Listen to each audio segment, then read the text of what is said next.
नमस्ते। संधि। संधि जो है सम उपसर्ग दो धातु के योग से बना है। संधि की परिभाषा की यदि हम बात करते हैं तो हम कह सकते हैं वर्ण संधानाम संधि, अर्थात द्वय वर्ण यानी कि दो वर्णों के परस्पर मेल को संधि कहते हैं। संस्कृत में यदि पाणिनि की परिभाषा की बात करते हैं तो परः सन्निकर्ष संहिता। संस्कृत में जो संधि हैं उसके हमारे सामने तीन भेद होते हैं, जिसमें एक आता आपका सबसे पहले अच संधि। सबसे पहले जो आया यहाँ पे अच संधि। अच संधि का मतलब होता है आपका स्वर संधि। फिर आता है हल संधि। हल संधि को हम हिंदी से बात करते हैं तो इसे हम व्यंजन संधि कहते हैं। और विसर्ग संधि जो होती है, विसर्ग को हम विसर्ग ही कहते हैं। सबसे पहले हम संधि में ले लेते हैं आपके अच संधि। अच संधि का मतलब यहाँ होगा आपका कि स्वर संधि। स्वर संधि का मतलब क्या होता है? जब दो स्वर आपस में मिल कर के एक नए स्वर का निर्माण करते हैं, हम उसे स्वर संधि कहते हैं।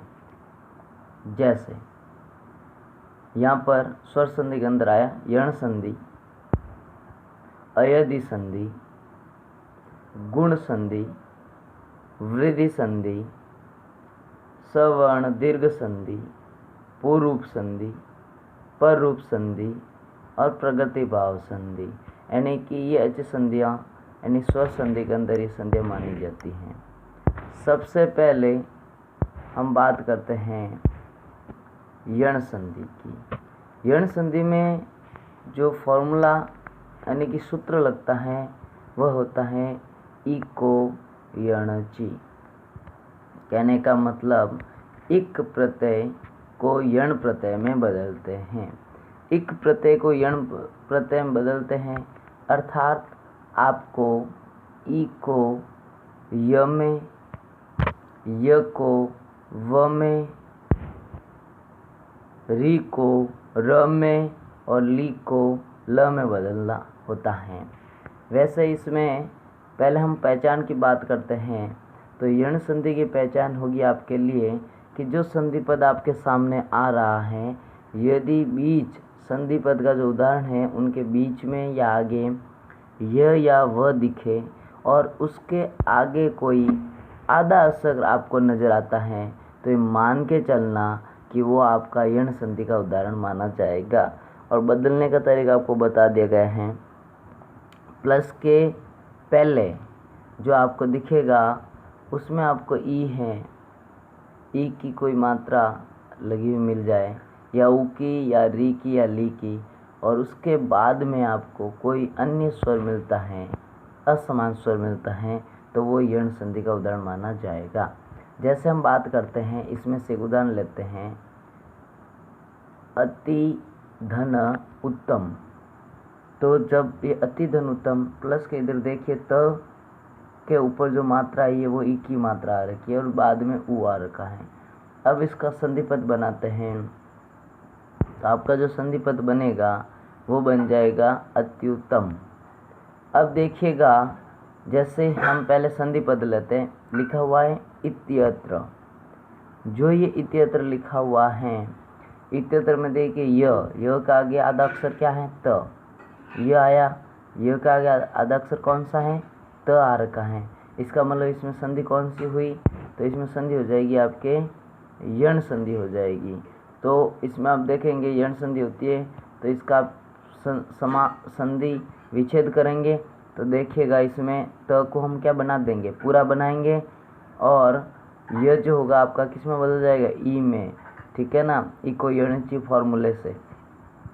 तो ये आपका बन जाएगा इति धन अत्र, और ये जब आधा बार आएगा तो शेष क्या रहेगा यहाँ पे? यानी कि यहाँ पे आ की मात्रा शेष रहेगी। फिर एक और उदाहरण देख लीजिए, जैसे लिखा हुआ है प्रत्येकम। प्रत्येकम जो लिखा हुआ है तो आधा अक्षर है तो ये बार आते ही पूरा बनेगा और यह जो होगा वो ई में बदलेगा और ए की मात्रा चली जाएगी पीछे। तो बन जाएगा प्रतिधन एकम बनेगा। फिर हम दूसरा ऊ से संबंधित उदाहरण ले लेते हैं कि ऊ का जो उदाहरण है हम उसकी बात करते हैं। उसमें देखिएगा ऊ के उदाहरण में यदि हम देखें तो आपका आ रहा है जैसे लिखा हुआ है अन्वय। अन्वय के अंदर देखिएगा वो के आगे जो अक्षर आ रहा वो आ रहा आधा। वो के आगे जो अक्षर है वो क्या है, आधा अक्षर है आपका। तो इसको हम देखते हैं तो यहाँ पे न को बाहर निकालेंगे तो न पूरा होगा और वो को हम ऊ में बदल देते हैं। तो ये आपका अनुधन जो अनुधन अय बन जाएगा इसमें। जैसे एक और उदाहरण ले लेते इसमें स्वागतम, ये मोस्ट उदाहरण भी होता है स्वागतम का आपका। तो स्वागतम आपका इम्पोर्टेंट उदाहरण भी माना जाता है।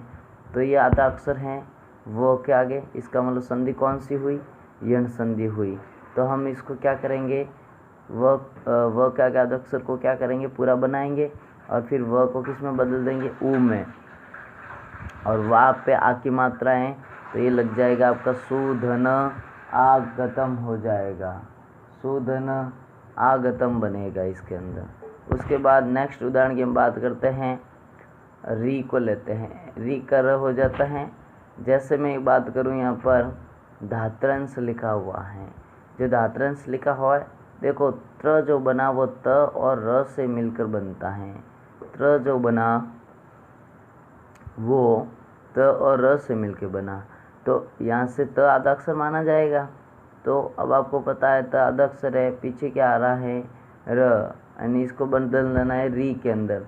तो आपका बन जाएगा धातृधन अंश बनेगा। उसके बाद देखिएगा आपके सामने जो आता है वो आता है ली से जुड़ा हुआ उदाहरण।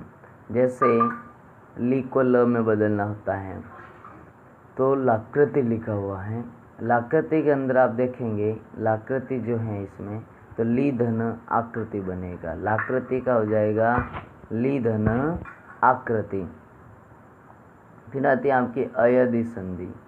अयदि संधि से बात करते हैं, इसमें एक सूत्र लगता है एच अय व या व, यानी कि यहाँ पे एच की बात यहाँ पे की जाती है अयदि संधि के अंदर। देखिएगा इसका मतलब ये होता है, सीधे साधा अर्थ में बताएं तो आपको क्या करना है, ए ओ आई और आउ जो होता है इनके बाद में ये जो होते हैं ये आपके एच कहलाते हैं। अब आप इसको बदलेंगे किस में, ए को आपको आई में बदलना है।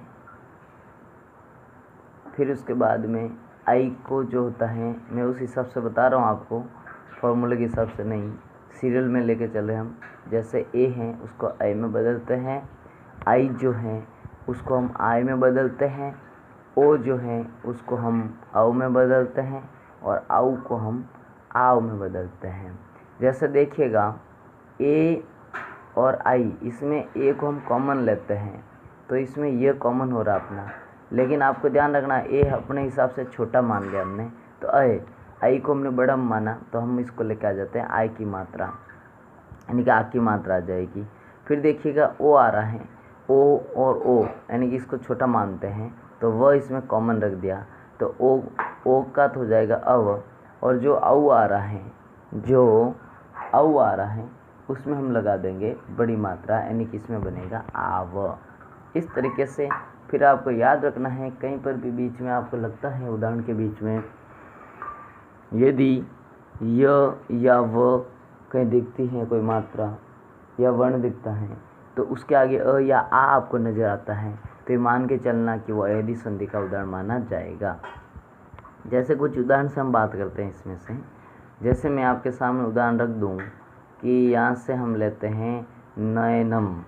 अब जो नयनम हमने लिया, नयनम में आप लोग देखोगे कि देखो बीच में आपको ये दिख रहा है और उसके आगे न दिख रहा है, न सिंगल वर्ण है, इसमें अ आ रहा है। तो आपको क्या करना है, इसमें से अय को बाहर निकालना है और अय को बदलना है किस में, ए में। तो वो ए में बदलेंगे तो ये आधा जो था बाहर आ गया, इसकी जगह शेष अ रहता है। तो ये जो एक ही मात्रा है वो न पे लग जाएगी और वो बन जाएगा नि धन अनम। फिर एक और उदाहरण देख लीजिएगा।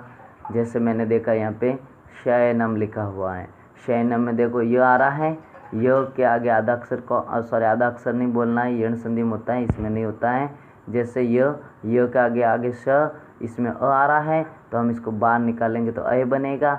अय में क्या होता है, ए हो जाता है, तो हम बनाएंगे शेदन अन अनम बना देंगे इसका। फिर देखिए ओ की मात्रा का देखते हैं हम लोग। ओ को हम व में बदल देते हैं।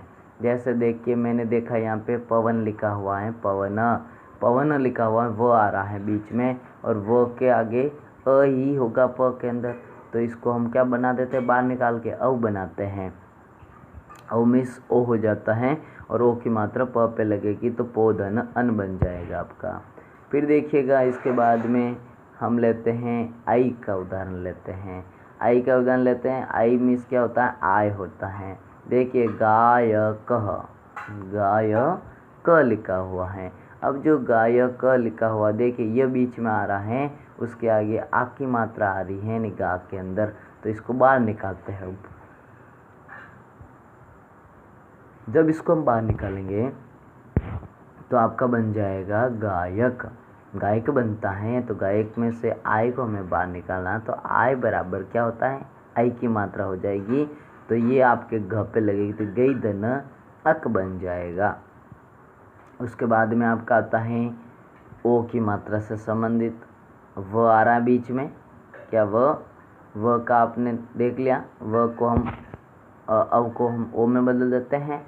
फिर आपने आई का देखा, आई में आय आ रहा है, इसको आई में बदल देते हैं। जैसे गई धन अक, जैसे नायक आ रहा है तो इसमें भी नई धन अक बन जाएगा। ये आपको अभ्यास खुद को करना है, सेल्फ। बाकी वाले उदाहरण देखने हैं, प्रैक्टिस करना है, जान नहीं आने पे वापस बोलना है। फिर देखिएगा आउ का लेते हैं हम, आउ का लेंगे तो आव हो जाता है। तो इसमें देखिए पावक लिखा हुआ है, वह बीच में आ रहा है और यहाँ पे देखिएगा आगे आ रहा है, तो ये आपका बन जाता है पावक। तो इसको आव को बाहर निकालेंगे तो ये आव की मात्रा में तब्दील हो जाएगा, तो ये बन जाएगा आपका पौधन अक बनेगा। तो आज हम अपनी इस क्लास में 2 संधि को करते हैं, नेक्स्ट जो है हम आगे करेंगे।